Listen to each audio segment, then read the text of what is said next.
Has the sun gone down yet? Is it safe to come out?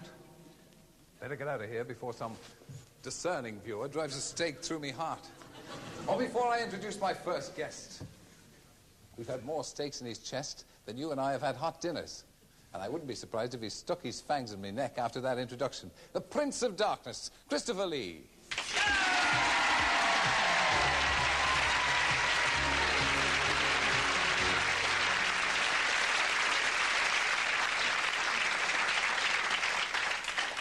I got away without a bite there, Christopher, but I know you don't. You want to try and avoid all this Prince of Darkness thing. When we last saw you, and you were a marvellous guest, and unfortunately we ran out of time, so we thought we'd have you on first this time. Probably because I talked too much. No, not at all. We didn't give you enough time to talk.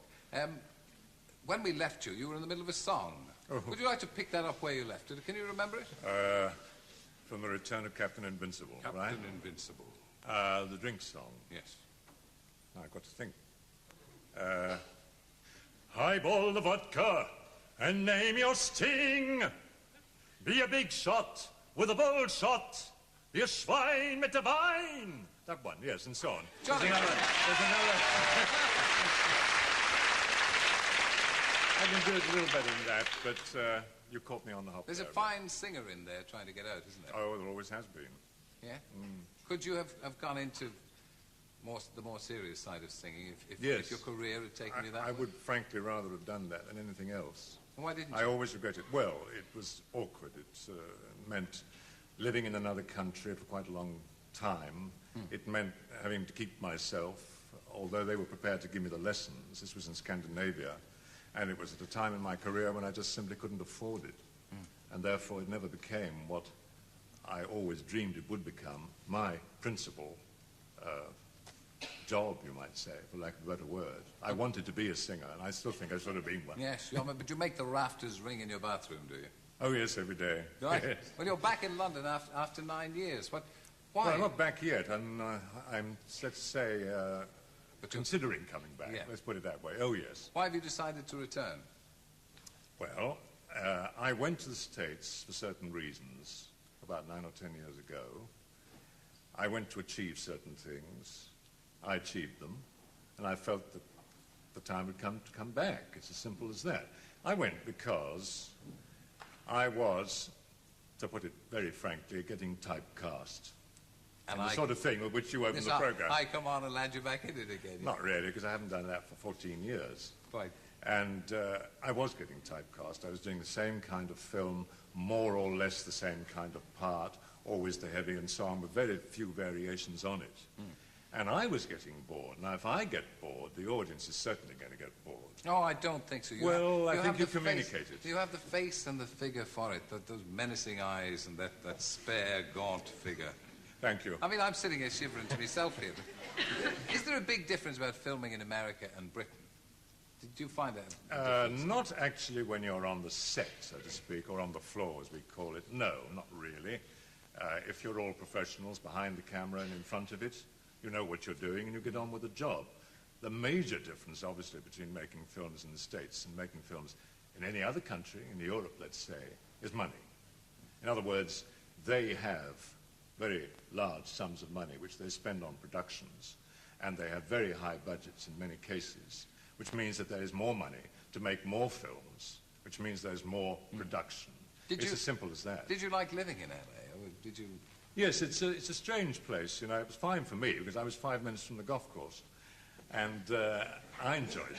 But a lot of people have different opinions about LA. It's a strange place. They were all very kind and very nice to me and my family. But it is rather like a lot of suburbs in search of a city. And it doesn't have much of an identity as a city. And consequently, you really have to make your own life. And we succeeded in doing that.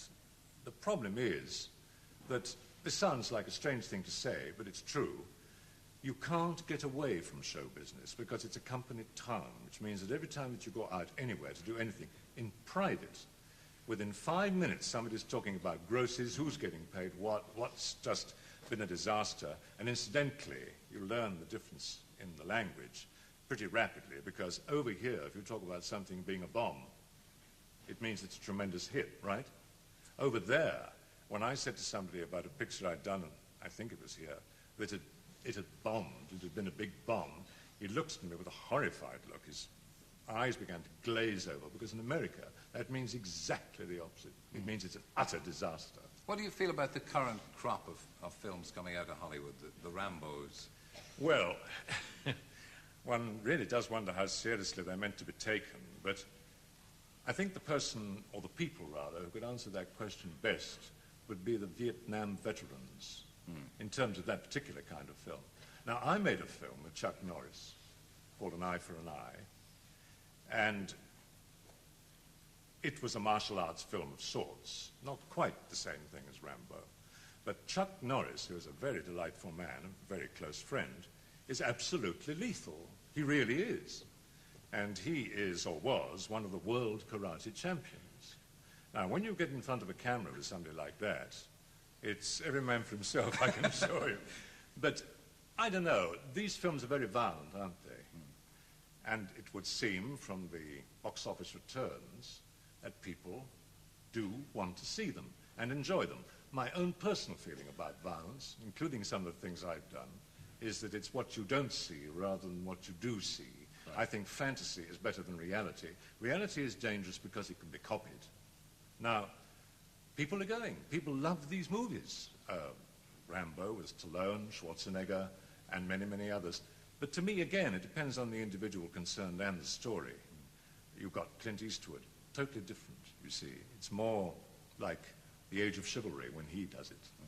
Now, I know that you're trying to get away, or that you have finished a long time ago, being as typecast as the Prince of Darkness. Oh, yes. But you did have some very famous fans, didn't you? I mean, you will be remembered. You did have famous fans. Yes, there was one remarkable occasion. I was in Cleveland in 1975. I was traveling around America.